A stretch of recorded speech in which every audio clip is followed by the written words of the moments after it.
आप देवाधिदेव महादेव पर भरोसा करना, और इंसान पर भरोसा करना भी नहीं। किसी पर भरोसा मत करो आज के जमाने में। अगर भरोसा करना है तो अपने देवाधिदेव महादेव पर और अपने एक लोटे जल पर और अपनी मेहनत पर भरोसा करो। अपना एक लोटा जल जो चढ़ा रहे हो, मेहनत कर रहे हो, फिर निवेदन करूंगा, बुढ़ापे में अगर वाकर नहीं पकड़ना है, बुढ़ापे में अगर डंडा नहीं पकड़ना है, तो अपने हाथ में आज से ही एक लोटा जल पकड़ना प्रारंभ कर दो। वाकर नहीं पकड़ोगे, नहीं पकड़ोगे, पर विश्वास के साथ पकड़ना लोटे को। अगर एक लोटा जल पकड़ रहे हो तो विश्वास के साथ पकड़ना। ये नहीं कि हमने सुना है, अरे अब सब जा रहे हैं मंदिर तो अपन जाना चालू कर दो, हमने ना ना, पूरा भरोसा हो कि मेरा बाबा, मेरा शंभु, मेरा त्रिकालदर्शी, मेरा कैलाशी, मेरा अविनाशी मेरा दुख काटेगा, तो एक लोटा जल पकड़कर शंकर के मंदिर में जाना चालू कर दो, तुम्हारा दुख अपने आप धीरे धीरे कटना प्रारंभ हो जाएगा। विश्वास ज्यादा, भरोसा। अपने आत्मा,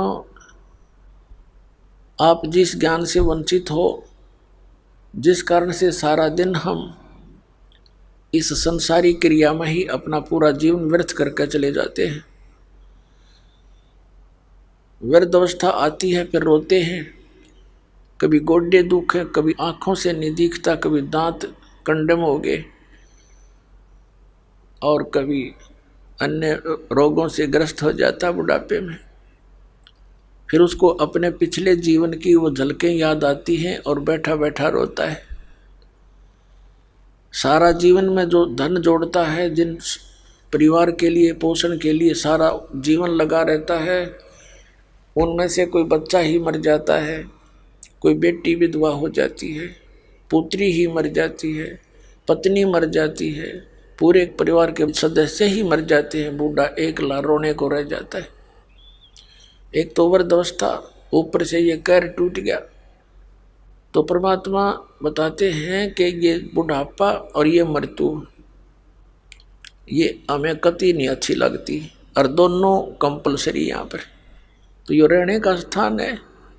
हम कति अज्ञानी बना के, हमें कोई विकल्प दिखाई नहीं देता, इसलिए हमने इस प्रोसेस को फाइनल मान लिया और हम विवश होकर के इन पीड़ाओं को सहन कर रहे हैं।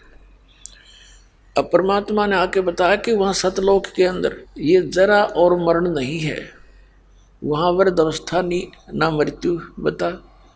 और हम यहाँ पड़े बिना ज्ञान के। अब मृत्यु तो आपकी होगी, चाहे आपके कितना अच्छा परिवार है, कितना आपका धन है, कभी भी हो सकती है। तो इस ज्ञान से आपने एक ऐसी प्रेरणा बनेगी जो सत्य का आधार है कि मृत्यु तो होगी, और मृत्यु के समय आपकी फिर वापस भावना यहीं किसी पुत्र पुत्री में या किसी संतान संपत्ति में रहेगी, तो वापस फिर यही जन्म होगा। यहाँ जन्म होगा तो ये प्रोसीजर फिर शुरू हो जाएगा। जन्म हुआ, फिर युवा हुए, विवाह हो गया, संतान हुई, कोई मर गया, कोई बच गया, सारा जीवन खच पक कर फिर मर गए। इसका कोई अंत है पता नहीं, असंग जन्म हो गए, इसी प्रकार भटकते हैं। तो अब इसका विकल्प मिल गया हमें, और अब भी हमारी आंख नहीं खुलेगी तो फिर भगवान का के दोष भाई।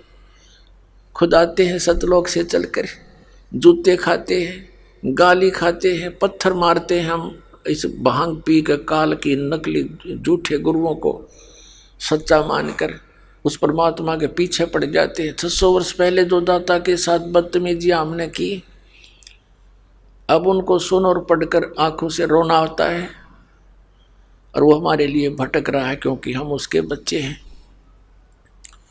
तो सतलोक के अंदर जरा और मरण नहीं है।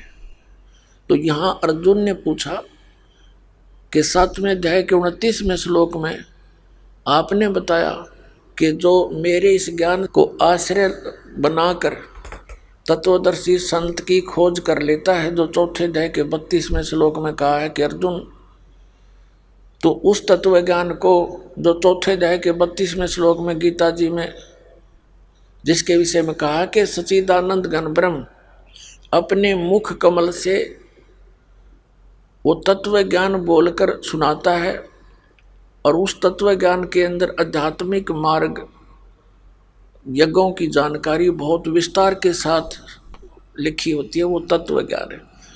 चौथे अध्याय के 34वें श्लोक में कहा कि उस तत्व ज्ञान को तू तत्वदर्शी संतों के पास जाकर समझ, उनको दंडवत प्रणाम करने से और कपट छोड़ के प्रश्न करने से वो तत्वदर्शी संत तुझे उस तत्व ज्ञान का उपदेश करेंगे।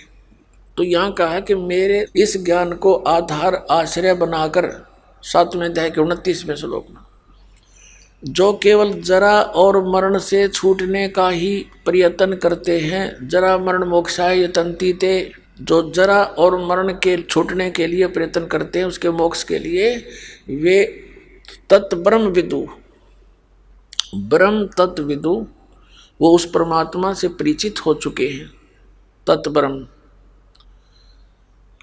तो वो ही जरा और मरण से छूटने का प्रयत्न करते हैं, जो उस तत्ब्रह्म से परिचित हो जाते हैं और सारे अध्यात्म ज्ञान से परिचित हो जाते हैं, जो सब कर्मों से परिचित है।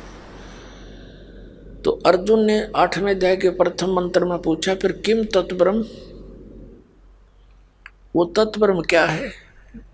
8वें अध्याय के 3रे श्लोक में उत्तर दिया गीता ज्ञानदाता ने कि वो परम अक्षर ब्रह्म है। यानी गीता ज्ञान दाता से अन्य है वो परम शक्ति।